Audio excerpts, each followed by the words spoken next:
They were tough. They took orders from no one. Their adventures were the stories of legends. They were the bad boys of the 101st Airborne. They were the Filthy 13.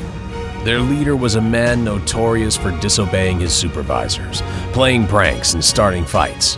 But he was also known for helping save the lives of thousands of paratroopers in one of the most desperate battles of the Second World War. Who was he? James Elbert McNeice, aka Jake McNasty. Why the nickname? Well, you're about to find out. Even before Jake McNeice made his first parachute jump, he had already established a reputation for himself as a leader and a troublemaker. Like other kids affected by the Great Depression, he had to be tough and resourceful at a young age. He knew how to fish, hunt with a rifle, and use explosives. To support his family, he worked as a firefighter while he was the captain of his school's football team. And because he was in the fire department, he wasn't required to enlist in the military when the war broke out. But everything changed when McNeice got into a bar fight. Even though he was intoxicated, he had excellent aim and managed to injure his opponent by throwing a rock at his head. Unfortunately, this altercation would not go unpunished. Following a police search of his home that night, McNeice decided to enlist in the military to avoid a jail term, while simultaneously answering the urge to serve his nation. He decided to join the paratroopers, a band of rebels and their misadventures. Now the parachute infantry was an elite unit. Not everyone had the guts to jump off planes, and the training was much harder than what regular soldiers would have to go through. So why did McNeice choose to be a paratrooper? It was partly because he was a daredevil. He had previous experience with explosives, so he easily fit in with the demolitions platoon.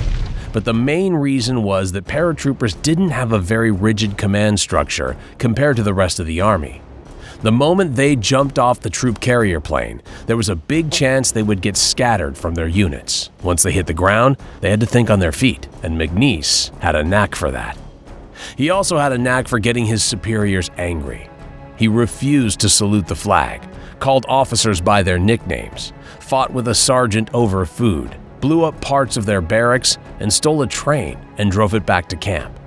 He had no patience for military procedures like morning roll calls, so he used his Choctaw heritage as an excuse not to stand retreat.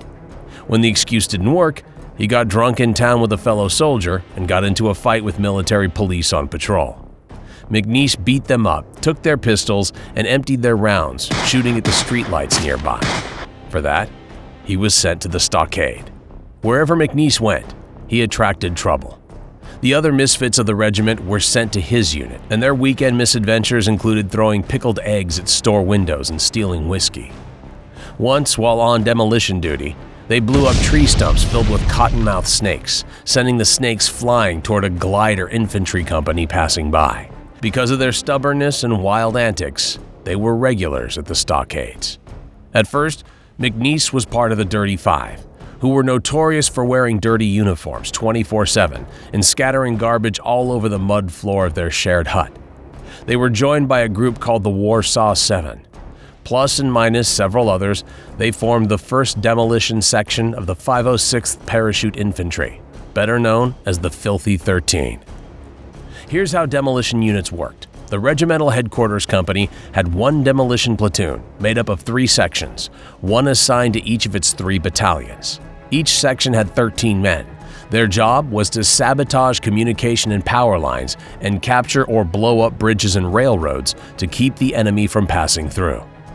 In September 1943, they transferred to England to prepare for the invasion of Normandy. McNeice got bored of the food there, so he took his men hunting in a private game reserve without permission. To cook the deer, trout, and rabbits they caught, they stopped taking baths and used their bathwater for cooking. They managed to hide their illegal activities for 3 months until the owner complained. McNeice and his men were severely reprimanded, but the incident cemented their reputation as the Filthy 13. An iconic look and a deadly mission. On June 5, 1944, the paratroopers of the 101st Airborne prepared to fly across the English Channel and parachute behind Hitler's heavily fortified Atlantic Wall. They would jump out of the planes at specific drop zones to capture roads, bridges, and machine gun batteries around Utah Beach. The goal of the Filthy 13 was to help the 506th 3rd Battalion secure 2 bridges across the Duvet River near the town of Brevens. Capturing these bridges would prevent enemy reinforcements from reaching Utah and would pave the way for them to link up with forces landing in Omaha. Although there were supposed to be only 13 of them, McNeice requested for 7 more men to assist with the mission. While preparing to board the planes, other paratroopers applied black grease paint on their faces for camouflage, but McNeice had another idea. Because his mother was part Choctaw, he shaved off part of his hair in Mohawk style using razors from his first aid kit, claiming it was a cultural practice of their tribe whenever they went to war. The scalp locks of enemies captured in battle would be taken home as trophies, and he said he wanted to pay homage to that. But when the other members of the Filthy 13 asked him about it, he explained the real reason for his new hairdo. He had read about the possibility of a lice epidemic in France and wanted to keep as little hair on his head as possible. The rest of the Filthy 13 thought it was cool, and all but one of them did the same. To make the look more authentic, they needed one more thing. The Douglas C-47 troop carriers had been painted with white stripes to keep ground and naval artillery from mistaking them for enemy planes. The white paint was still wet, so Jake dipped his fingers in the paint and combined it with a black grease paint to draw designs on his men's faces. This iconic look was featured in magazines back home, and the legend of the Filthy 13 spread like wildfire. The perils of the parachute drop. The planes carrying the 3rd Battalion of the 506th were the last to reach Normandy. When they got there, what was supposed to be a silent airdrop in the middle of the night had turned into absolute chaos. Anti-aircraft guns were firing in all directions, shooting down planes and forcing the others to break formation. It was terrifying, but McNeice rallied his men to be brave and make the jump when the green light flashed on. Suddenly, shrapnel pierced through their plane. It missed McNeice by a few inches, but hit the reserve parachute of a fellow paratrooper. It began to unravel, causing the rest of the line to be delayed and scattering them far from each other. McNeice landed in a hedgerow close to enemy troops. They exchanged shots, then McNeice ran for cover. This place was not what he expected. He was 8 miles away from the target drop zone, with not a single friendly soul in sight. Was the invasion a failure? Had they canceled the mission? Where was everyone else? For 2 hours, he wandered around in the dark, finding no one except a fellow member of the Filthy 13 who had fallen on concrete and broken his back. Finally, he saw a soldier in a dugout. He crept closer and made cricket signals to identify himself. No sound came back, so McNeice mistook him for a German before realizing he was a fellow paratrooper who was just as lost as he was. He found more paratroopers and started gathering demolition men from other sections. Together, they attacked a German command post, shooting men down as they ran. They met Colonel Johnson of the 501st PIR, who ordered them to abandon their mission and join him instead. However, McNeice refused and went on to secure the bridges. Along the way, they found fellow Filthy 13 member Jack Agnew, whose first act of sabotage in France was to cut power lines between the port of Cherbourg and the town of Carentan. Then a sniper began shooting at them, but Jack Agnew took him out with a perfect shot. By this time, most of the men of the Filthy 13 had either been killed, wounded, or captured. One of the survivors, Jack Warmer, had landed in a swamp and was fighting his own battles several miles away. He found a captain and several paratroopers from the 501st and helped them set up a command post. The captain ordered him to stay, so instead of proceeding to the bridges, he gathered scattered units and helped them with their mission. Warmer had gone through ranger training before joining the airborne, and now he had to rely on these skills to survive. Instead of open road, he chose to move forward along a drainage ditch. Instead of entering a forest where the enemy could be hiding, he walked through the wheat fields. Other paratroopers they met were struck down by machine gun fire, but those who chose to follow him were safe. He acted as their unofficial leader until the capture of Carentan, when he finally rejoined McNeice and what remained of the Filthy 13.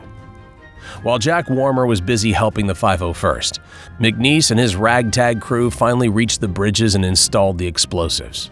They joined forces with around 30 paratroopers from the 3rd Battalion and their acting commander. On the west were the Americans. On the east were Ukrainian soldiers drafted into the Nazi army. For days, the brave paratroopers fiercely defended the bridges, fighting off attack after counterattack. One mortar exploded near McNeice, temporarily blinding him and leaving bloody wounds all over his face. But despite the setbacks, the paratroopers held on. Sadly, all of their efforts would go to waste. The commander and executive officer of the 3rd Battalion of the 506th had been killed, and without contact with the rest of the battalion, the headquarters assumed that the mission to secure the bridges had failed. They sent planes to blow up both bridges, thinking they were in enemy hands. Afterward, McNeice and his companions joined the rest of the regiment in capturing the town of Carentan. By then, only 5 of the original Filthy 13 were left. From dirty demolition boy to heroic pathfinder. Months later, they got new replacements and parachuted into Holland for Operation Market Garden. Again, the Filthy 13 were tasked with securing bridges, this time over the Domel River at Eindhoven. While the men of the demolition platoon were busy guarding one of the bridges, they spotted a German plane flying overhead. The commander ordered them to stay and defend the bridge, but McNeice had the common sense to realize that it would be bombed. He told everyone to leave the bridge at once. Those who followed him survived. Those who remained on the bridge were killed. McNeice was made the acting sergeant of the rest of the demolition platoon, and Jack Warmer took over as section leader of the Filthy 13. After over 2 months of fighting, they pulled out of Holland and were given 3 days to rest in Mourmelon, France. As usual, McNeice didn't follow orders. Instead, he took a 5-day vacation in Paris. When he got back to camp, he found himself at the stockade again for his disobedience.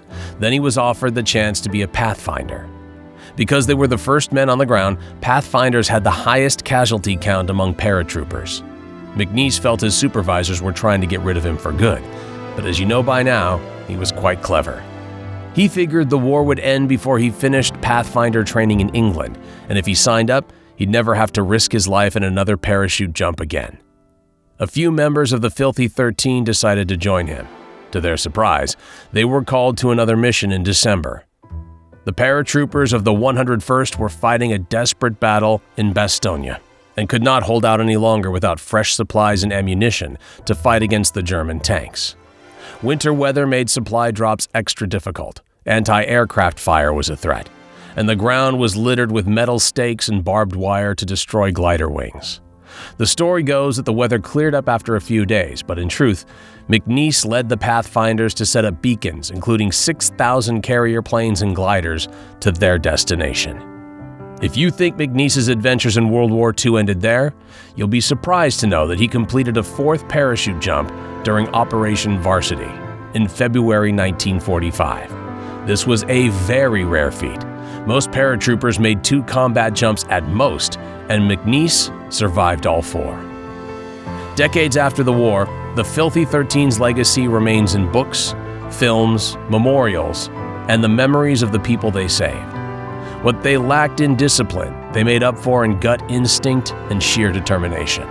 They may have been the laughing stock of the training camp, but in the moment of crisis, it was their dedication to their mission that saved their comrades from getting ripped to shreds on the battlefields of Europe.